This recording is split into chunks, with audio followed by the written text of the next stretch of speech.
বাংলাদেশ উদীচী শিল্পগোষ্ঠী সভাপতি ও সংস্কৃতিজন অধ্যাপক বদিউর রহমানকে তার দীর্ঘদিনের সহকর্মী সহযোদ্ধারা শেষ বিদায় জানালেন শ্রাবণের বৃষ্টি ভেজা দিনে। তার মরদেহ শ্রদ্ধা নিবেদনের জন্য বৃহস্পতিবার সকাল 10:30টার দিকে কেন্দ্রীয় শহীদ মিনারে নিয়ে আসা হয়েছিল। সেখানে বেলা 11:30টা পর্যন্ত তার প্রতি শ্রদ্ধা জানান তার স্বজন, বন্ধু ও উদীচীর সদস্যরা। অবিরাম ভালোবাসা রইল তাদের সকলে আমাদের বাড়ির এবং লাল সালাম জানাই।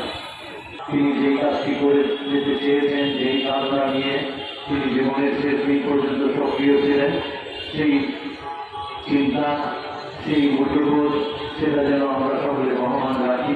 তার কাজের যে বিস্তার এবং যে তিনি রেখে আছেন সেটা যেন আমরা অবলম্বন করতে পারি, বিশেষভাবে নতুন প্রজন্ম এবং যে বাংলাদেশের স্বপ্ন আমরা দেখি, এই স্বপ্নের বীজ তিনি বলে গেছেন, এই স্বপ্নের কথাটা তিনি বহন করেছেন। তিনি চিরবিপ্লবী হিসেবে সংগ্রাম হয়ে থাকবেন। ওয়ালটন এখন দেশের সীমানা পেরিয়ে পৌঁছে গিয়েছে 50টিরও বেশি দেশে। ওয়ালটন, ঘরে ঘরে বিশ্বজুড়ে।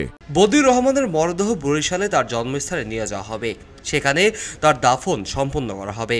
গতকাল বুধবার মধ্যরাতে রাজধানীর হেলথ অ্যান্ড হোপ হাসপাতালের চিকিৎসাধীন অবস্থায় শেষ নিঃশ্বাস ত্যাগ করেন বদিউর রহমান। তার বয়স ছিল 81 বছর। বদিউর রহমানের মৃত্যুতে উদীচী শিল্পগোষ্ঠীর পক্ষ থেকে গভীর শোক জানানো হয়েছে। বদিউর রহমান 1972 সাল থেকে উদীচী শিল্পগোষ্ঠীর সঙ্গে যুক্ত ছিলেন।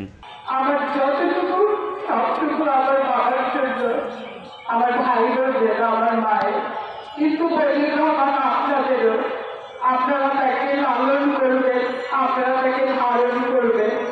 যদি কারো প্রতি আপনাদের তার প্রতি কোনো দুঃখ বা কোনো অভাব থাকে, তাকে ক্ষমা করে দিবেন।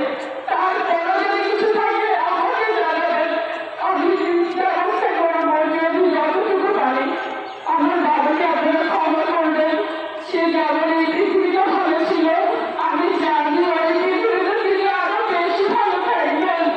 ওখানে যে তার জন্য কোনো কষ্ট না হয়, আমরা কেউ দয়া করে মনে কষ্ট রাখবেন না। এলো খবরের কাগজ, নিখাত, নির্ভীক, নিরপেক্ষ।